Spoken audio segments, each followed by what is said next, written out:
Good evening, and welcome to the commemorative area of the Australian War Memorial for this special last post ceremony. My name is Troy Clayton, and shortly a current serving member of the Australian Defence Force will read tonight's story. We would like to acknowledge the veterans who have served, those that are still serving, and the families that love and support them. We acknowledge the members of the RSL and Services Club Association, RSL Victoria, and RSL Queensland, who continue to watch this broadcast of this ceremony across Australia. If you're able, please stand and join in singing the National Anthem.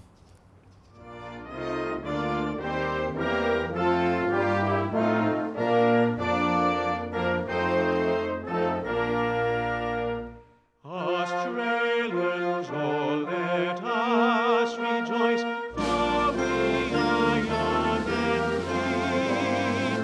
We've golden soil and wealth for toil, our home is earth by sea. Our land abounds in nature's gifts of beauty rich and rare. In history's page let every state advance Australia fair. In joyful strains then let us sing, advance Australia fair. The Australian War Memorial was the vision of Charles Bean, Australia's First World War official historian.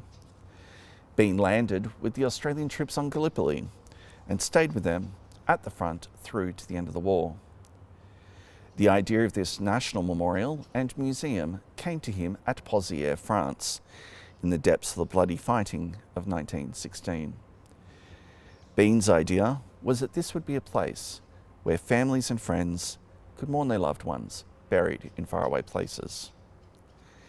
It would also be a place that could help all Australians understand what these men and women had endured and what they had done for us.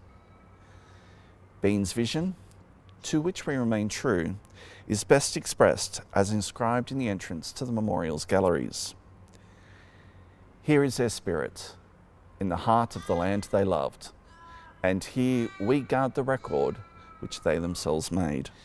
Now we will hear the story behind just one of those on the Roll of Honour, which lists the names of more than 102,000 men and women who have given their lives for us in war and on operations for more than a century. Good evening. My name is Flying Officer Connor Hayes and I'm currently serving with the Royal Australian Air Force.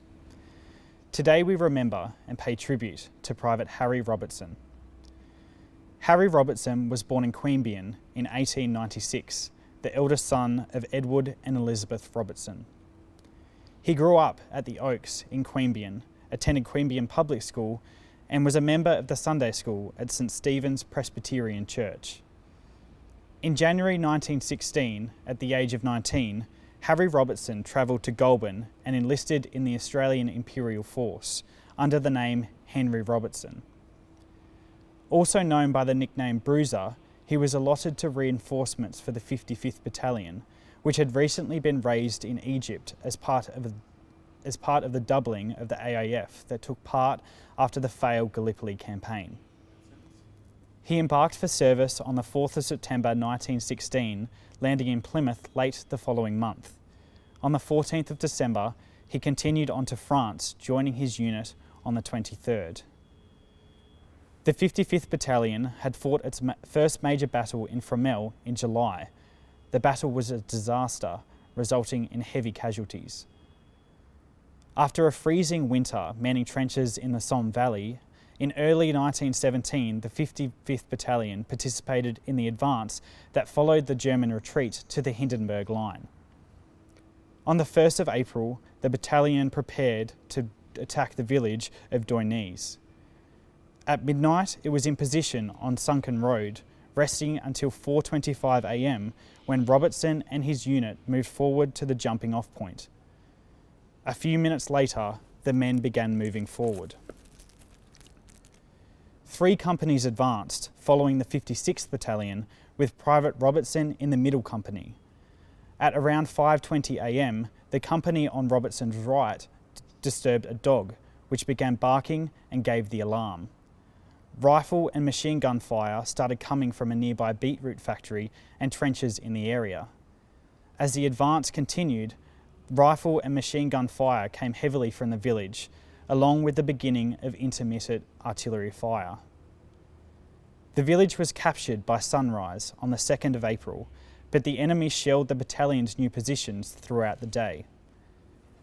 A number of military medals and military crosses were awarded to the men of the battalion for their action during the attack, but Henry Robertson would not be one of them. He had been killed in action during the attack.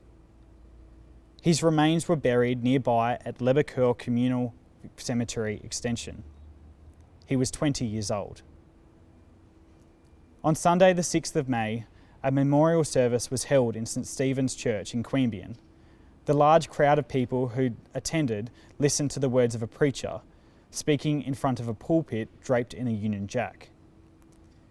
These brave fellows who were hazarding their lives on the great battlefields of France are the truest patriots, since the truest patriot will, for the cause he has espoused, stake everything, even his very life. It was in such a spirit that Christ himself, the greatest patriot the world has ever seen, lived and died, and surely that is the spirit which he must approve and love. The following month, Private Apps, another soldier from Queanbeyan, sent home trophies that he had gathered on the field during the capture of Bullecourt. He remarked that the items, a German officer's helmet and cover, along with a small crucifix that had been worn by the German, had been gathered on the field during the capture of Bullecourt, near where Harry Robertson was buried. Harry Robertson's name is listed on the Roll of Honour among almost 62,000 Australians who died while serving in the First World War. This is but one of the many stories of service and sacrifice told here at the Australian War Memorial. We now remember Private Harry Robertson, who gave his life for us, for our freedoms, and in hope of a better world.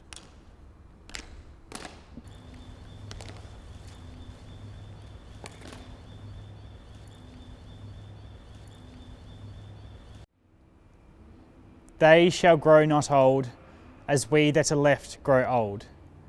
Age shall not weary them, nor the years condemn. At the going down of the sun, and in the morning, we will remember them.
Lest we forget.